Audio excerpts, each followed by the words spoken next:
Make sure to subscribe and turn on the notifications so you can be alerted when new content is released. Enjoy the video. So have you ever heard me say that emotions are bad? No. Have you? No, emotions are the end product of an experience. So then, do I react in my life? Yep, I do. But the question is, how long are you going to react? That's the real question. Because if you keep that emotional reaction going on for an extended period of time, sooner or later it'll become your identity. And then people say, why are you so bitter? Why are you so frustrated? Why are you suffering so much? In your brain, in that emotion, you're in the emotion, which means you're in the chemical residue of the past, is going to call up the event because you're emotionally connected to it. And you're going to say, I'm this way because of that past experience. So then, imagine what I do with people. We have people that have been abused. We have people that have been traumatized, that have been assaulted. We have people that have had very, very difficult pasts. And have you ever heard me say to revisit the event? Have you ever heard me say that? Never do we need to revisit the event, because once you do, you open the box. But what we want to do is overcome the emotion, because that's just what's lasting from the event. So you sit a person down, and the moment you sit them down, what do you think the body's going to do? It's going to look for something to recreate that emotion, because that's the person's identity. Are you with me still? So if I make the person, if I inspire the person to sit there, and they're sitting there, and all of a sudden they're noticing that they're hot, and they're irritated, and their stomach is twisting, and all of a sudden it's a group of sensations, a group of feelings that they have called all along frustration. But the different sensations, the moment you name it, it becomes an emotion. But what it is just bodily sensations. It's energy that's stuck in the body. So the body is looking to go back to the past. It's believing it's in the past. Are you with me still?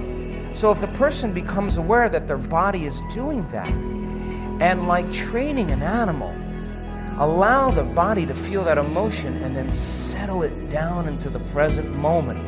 When you settle it down into the present moment, the body starts to trust the present moment and move out of the past.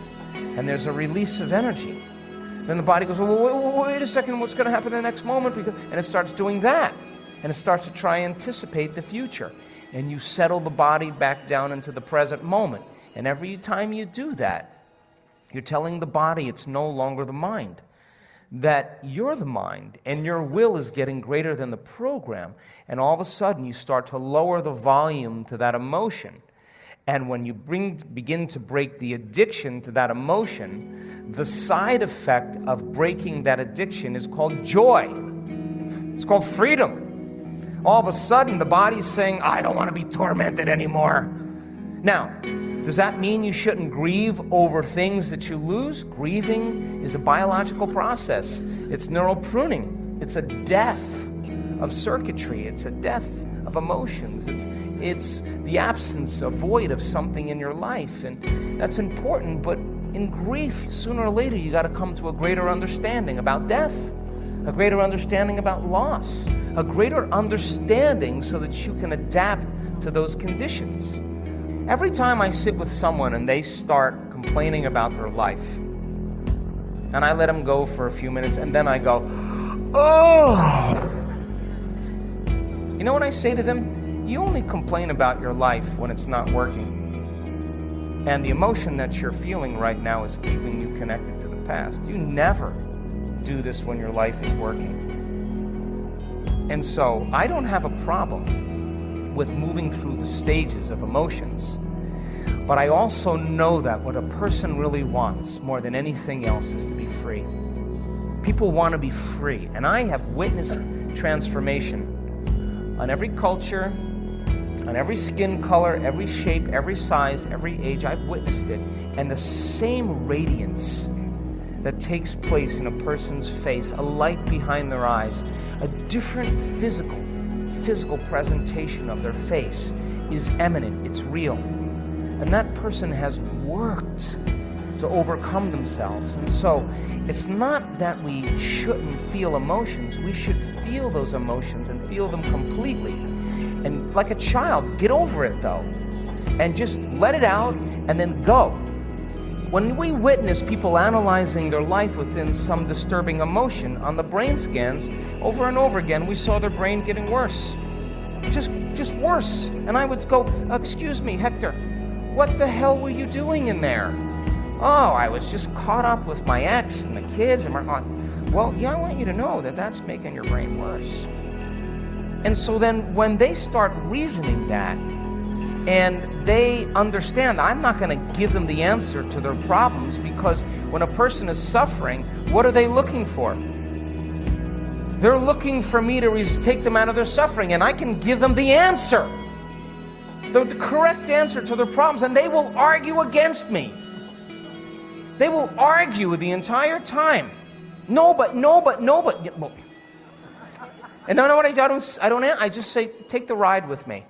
Give me 4 days. Give me 5 days. Cross the river. Get beyond yourself and get beyond that emotion. And the memory without the emotional charge is wisdom. And that's the name of the game. Because the soul can't go to the future, can't create a new adventure, can't journey back to source if you're living by some emotion that's keeping you in the past. Soul doesn't even know what to dream about. It can't, because it's seeing the future through the lens of the past. So then when the person starts coming up against themselves and they're sitting there and you say you create your reality, all right, well then I'm going to have a thought about what I want, but they can't control their thoughts.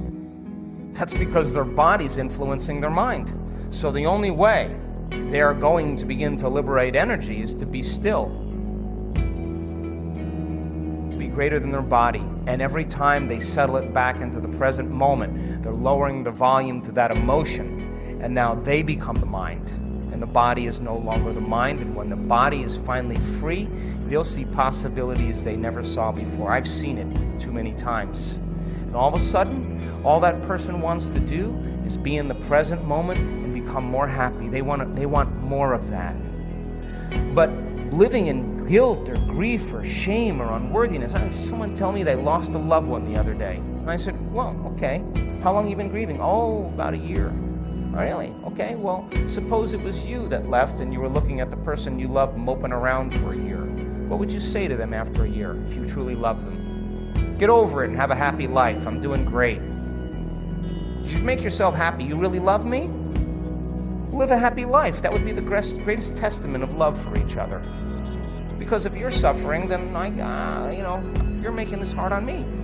And so then we always have to update our versions about reality, because it's the only way that we adapt. Don't believe everything you've read or heard. It just may not be the truth. There's always a greater truth that you and I can begin to investigate. Surely someone in eternity has had similar problems as you and I, and they've gotten beyond it. Yes or no? So study that person. You want to be wealthy? Study wealthy people. Don't just have some panacea that you're just going to get wealthy. Read about wealthy people and find out that they lost everything and failed miserably 20, 50 times. But what they had as a characteristic, a quality in their personality, is they were persistent, and they kept changing, and they kept forgiving and letting go of the past and kept going.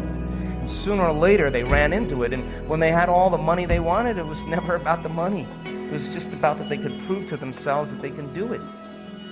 And you and I are no different than that. But if you can't create a future because of some emotion that keeps you in the past, you're going to have to square off with that emotion. And when you sit down and your body has all those physical sensations and it's getting vigilant and it wants to get up and it wants to move and you're just going, wow, and you're settling it down and you're working with it, you got to agree with me that something greater in you is climbing out of that body. Something greater in you is awakening. And when you're able to overcome those emotions, truly break the addiction, don't you know that you'll return back to your life and face the person that betrayed you? And you will see a part of yourself that you used to be that you no longer are, and you're not going to have anything else but love for them. In fact, you're going to have compassion for them because you're going to realize how stuck they are, and you're liberated and free. True forgiveness is when you take your attention off somebody because you've overcome the emotion, and that gives them permission to show up differently in your life because you freed yourself and you freed them. And all of a sudden, reality begins to unfold in mysterious ways. And that person shows up and says, forgive me. I was so wrong. And you're over it already. And you're just like, go on with it, man. I'm in a new life. I would have never been in this new life if you didn't betray me. Thank